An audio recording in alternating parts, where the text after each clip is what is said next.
Hello everyone! Today we have here the Gulikit KK3. This is not the KK3 MAX, it is a standard edition. Then there's the KK3 Pro, which is in the middle term, and then there's the KK3 MAX.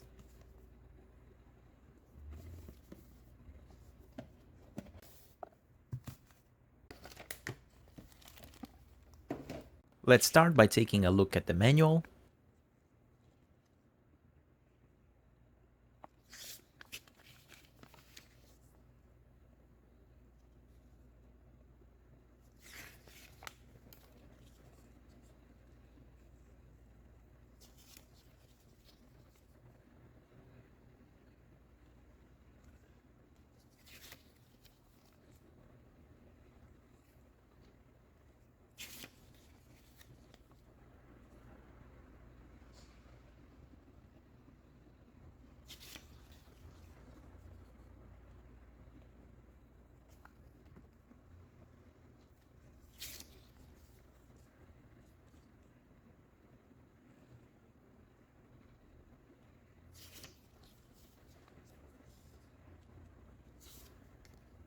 In the box you get a simple USB Type-C cable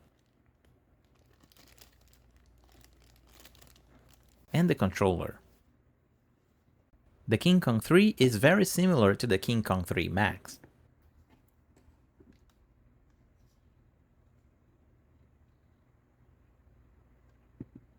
But in the back, it doesn't have the extra buttons or the trigger stoppers.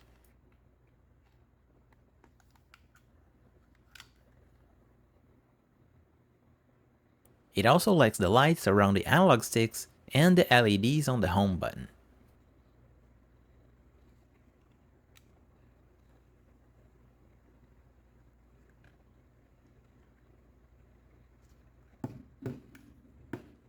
The buttons are slightly different visually, but they are still membrane buttons with a good travel distance and won't sync flat with the shell.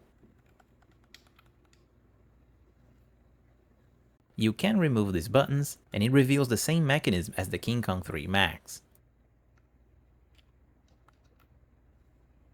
And you cannot swap the button layout. They actually fit in the holes, but the shapes are different.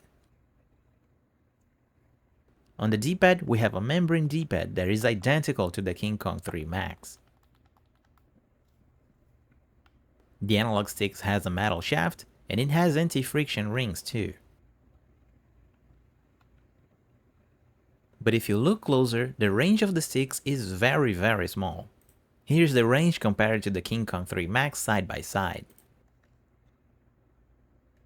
On the 3 MAX, you have a wide range of movement, and on the standard, it is very short. And the stick is actually removable. Other than that, the shutter buttons and triggers feels the same. The shutter buttons feels a bit smoother on the KK3 standard, and you'll see that in the sound test later.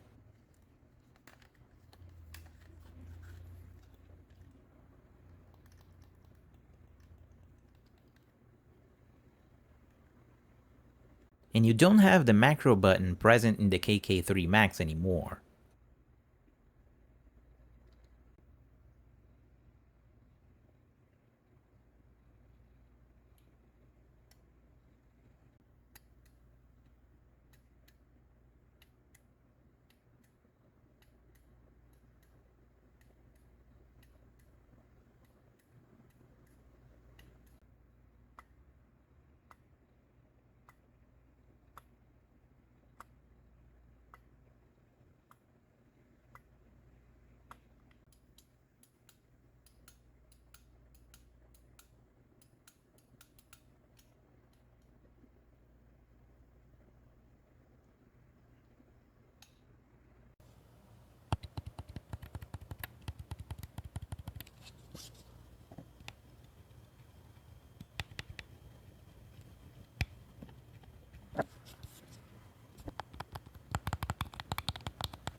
Testing on the switch, it can wake up the console,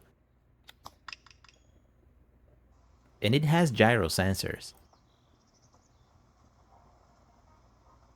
Here I have disabled the gyro to test the sticks for aiming. And I gotta say that aiming with these sticks is just terrible. Because of the short range of the analog sticks, aiming with this controller is very bad.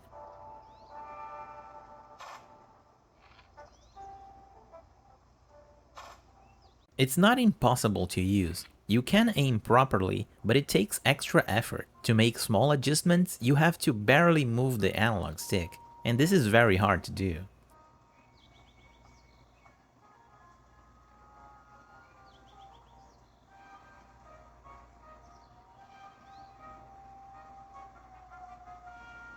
Another point to consider is that this controller removed a lot of features from the King Kong 3 MAX. Here you just have turbo, vibration adjustment, and a no dead zone mode.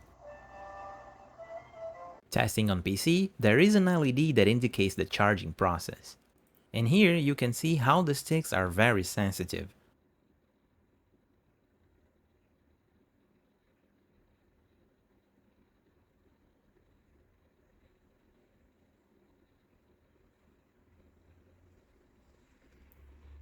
It has no cardinal snapping, and the circularity is perfect.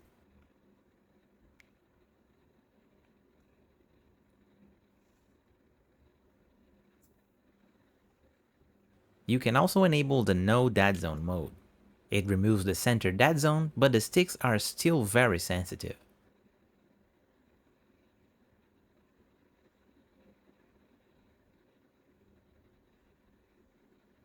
The D-pad is perfect. The diagonals are very easy to hit.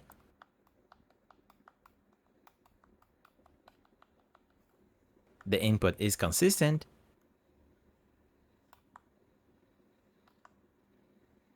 and there is a center pivot.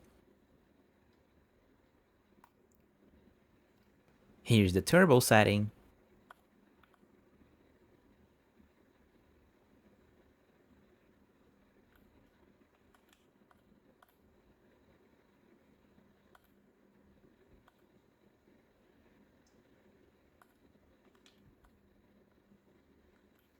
and the triggers are analog triggers.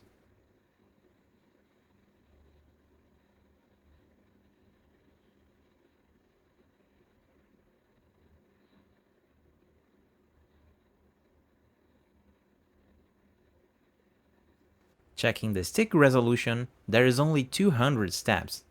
It is very low.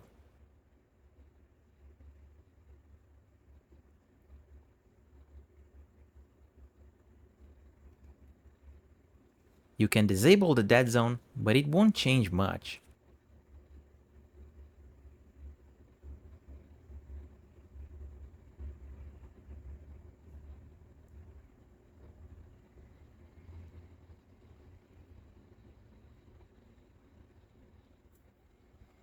Moving to the teardown, there are 4 screws on the back. And here in the back of the shell, we have added weights, which is not bad because players can remove them to make the controller lighter. Here's how much they weigh. Here's the construction of the board. Again, not bad, and everything is well built.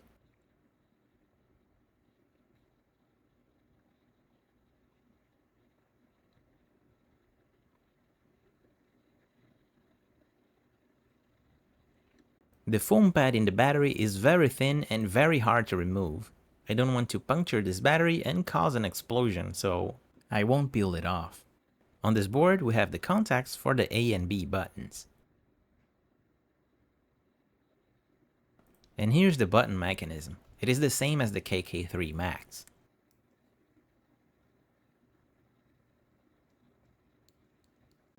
On the triggers, we don't have metal pivots, but the pivots here is plastic on plastic. This is lube, by the way. There is no friction between the spring and the pivot, apart from this central structure. But the area of contact here is quite big, so I think this is okay. In my opinion, this trigger is durable. Checking the front part of the shell, here we have the rubber membranes for all of the other buttons.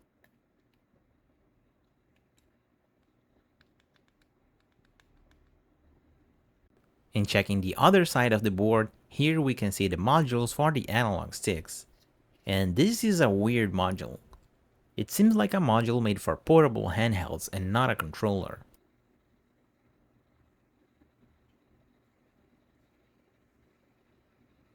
And I don't think there's anything wrong with the module itself. If we look here, if we don't insert the stick all the way, we have a big range. But then if we push it down, the range is vastly reduced. Perhaps this was an intentional design choice made by Gulikit, and there's no way we can mod it because we will have to change the plastic mold of the controller. Speaking about input delay, we have another red flag.